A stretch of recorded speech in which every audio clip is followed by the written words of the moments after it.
tadi Bapak memaparkan Pak banyak program-program Pak Presiden ya Pak, mulai dari makan bergizi gratis.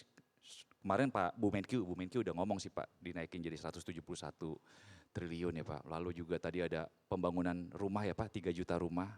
Lalu ada juga tadi mau membangun pembangkit listrik yang hijau ya Pak, green, 73 gigawatt. Pertanyaannya, duitnya dari mana nanti Pak? Apakah itu bakal dicari dari investor atau seperti apa Pak? Oke, begini. Untuk makanan gratis tambahan 100 triliun, Pak Prabowo ambil dari anggaran yang dipangkas.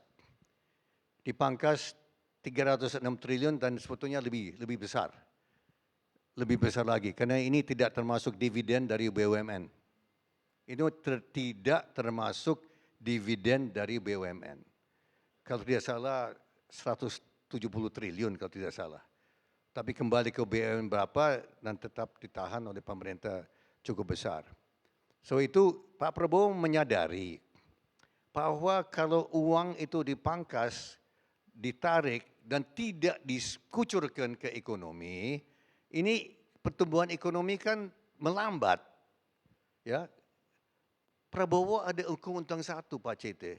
Prabowo adalah anaknya seorang guru besar ekonomi. Prabowo bukan sarjana ekonomi, tapi menurut saya dia lebih menguasai ekonomi daripada banyak sarjana ekonomi.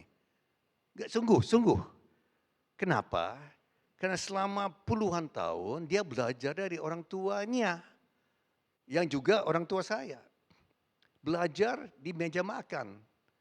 Belajar dari apa? Pembahasan kan kami belajar prinsip ekonomi dari orang tua.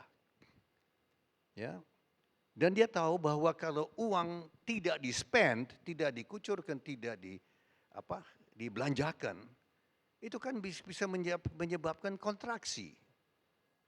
So walaupun uang itu diambil dari program-program, itu berarti akan di-spend, dibelanjakan untuk program-program yang strategis.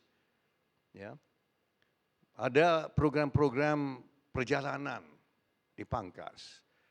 Perjalanan ke luar negeri dipangkas, saya dengar dipangkas 21-22 triliun rupiah. Untuk kunker-kunker ke luar negeri, studi banding ke luar negeri. Dan banyak sekali yang saya dengar dari dia pangkas. Ada program konyol. Program konyol dihapus, dipangkas. Nanti saya bisa cerita sama Pak Seti yang mana yang di sini. Ada ya, yang konyol-konyol itu. Banyak yang konyol ternyata. Pak Prabowo cerita sama saya dia berapa minggu dia periksa anggaran APBN. Ternyata di APBN kita ada 9 tingkat Pak. Ya, biasanya Presiden Menteri periksa sampai tingkat ke-3 ke-4. Prabowo periksa sampai tingkat ke-9 Pak. Tingkat ke-9, dibongkar semua Pak. Nah dari itu 306 triliun, 100 triliun itu dari yang untuk makanan gratis itu dari 300.